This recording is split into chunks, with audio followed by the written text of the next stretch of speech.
Cafe Networking Podcast promotes successful business experts. I'm Tom Rioch, connecting people throughout the world from my podcast studio in Brazil. Joining us today from Austin, Texas, Michael Morgan, motivational speaker, business and operations leader, and award-winning author of The Power of Networking, now available on Amazon. So, Michael, what has been successful for you to build and maintain your network? Yeah, absolutely. So I would say it is twofold of how I've been able to build and maintain my network. The first aspect is the building of my network, where I put myself out there in situations where I can meet new people and add them to my network. So internally at my job and my company, most companies have employee resource groups. So I try to join other employee resource groups. There's a Black employee network, a women's network, an Asian network. So I'll join these different networks as a means to grow as an individual, but it's also a means for me to expand my network. Outside of work, I attend as many conferences as possible.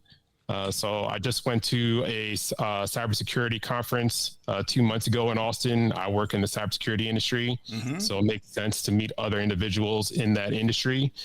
I join external organizations outside of my job. So I'm part of an organization called Cyversity, which is aggregating individuals from diverse backgrounds in cybersecurity. I'm in an organization called National Black MBA. So by joining different organizations internally in my company, joining organizations outside of my company that makes sense for my background, my industry, my skill set, my functional area, going to conferences, those are all different mechanisms where I can meet individuals, but I have to put myself out there and put myself in situations where I can make new connections. And then it's active. It's not nothing passive there. You're right. You got to get out of the chair and do it. Exactly. You have to put yourself out there. It could be uncomfortable, especially some people are more intrinsic, some people are extrinsic. But if you don't put yourself out there in these situations, you won't be able to make new connections to build your network.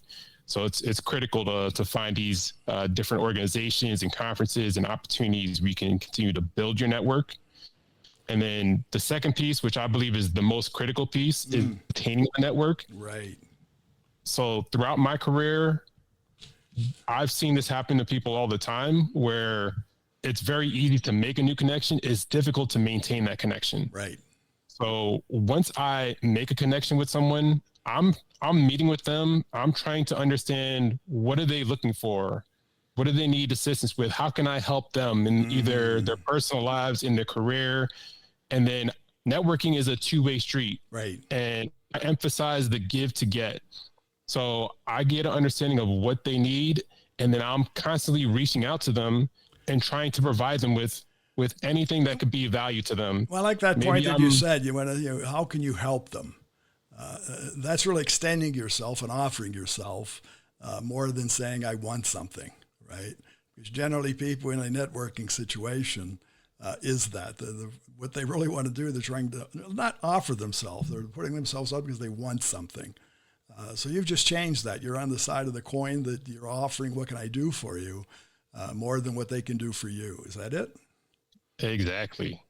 And it could be very simple, depending on the situation. Maybe they need help with interviewing prep. Maybe they need help with their resume review. Maybe they need a referral, or I can send them helpful articles or book recommendations. Right. So, you have to ask some questions, understand what you can do to help them, make sure you're reaching out to them on a regular basis. So I reach out to people in my network on different cadences. Some people I may speak to on a monthly basis, some people quarterly, some people annually, but I'm making sure to have that regular follow-up and contact. Right. What I've seen is a big pitfall is people will make a connection with someone, they won't talk to them for years. Right. And then all of a sudden they need something, and now they just reach out to them and say, hey, can you give me a job referral? Can you help me with this?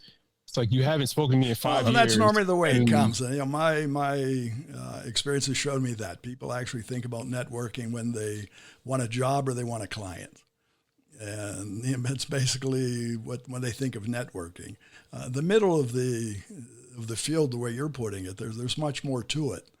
And so it's building a relationship really without realizing what you need them, what you can use them for, how they can use you. But it's maintaining contact. Absolutely. You need to build your network before you actually need it. Mm-hmm. So a lot of people in my network, I emphasize on giving. So I'm always reaching out and trying to understand what I could do for them. Right. And I may never need anything from them. Mm-hmm. But if a situation comes where I may want to ask them for something, I feel more comfortable asking, knowing that I've already done something for them, right, as opposed to just adding someone to my network, never giving them anything. And then when I need something, just asking for it. That's not good networking.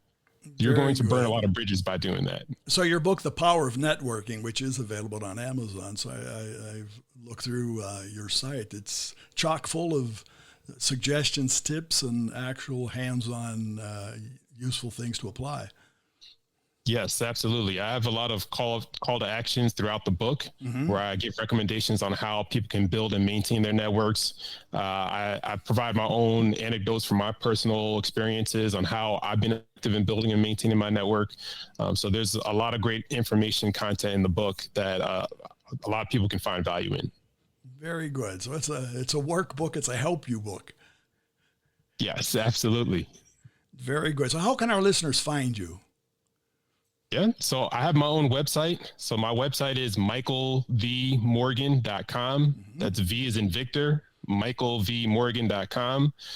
So feel free to go to my website and you can contact me on my website. You can also reach out to me on LinkedIn. Right. Same thing on LinkedIn. I'm Michael V. Morgan. I have Instagram account as well, michael.v.morgan on Instagram. So feel free, any of those three channels, you can reach out to me. And then, like you said, my book is available on all platforms. It's on Amazon, it's on Spotify, it's on Audible, it's on Barnes and Nobles. So whether you want the actual paperback, you want the audio book, you want the ebook, all three are available on all platforms. Very good. Well, Michael, thanks for being part today. Thank you. It's a pleasure being a part of the podcast. Okay, and for our listeners, remember again, more information about Michael Morgan. It's Michael V. Morgan. Find it at his site, michaelvmorgan.com. You'll find him on LinkedIn, and you'll find the book, The Power of Networking, available on Amazon. Cafe Networking is brought to us by Focus MI Market Intelligence, an agricultural market research specialist in Brazil. More information at their site, which is focusmi.com. Talk to Tom, talk to the world. Thanks for listening. Till the next time here at Cafe and Networking Podcast.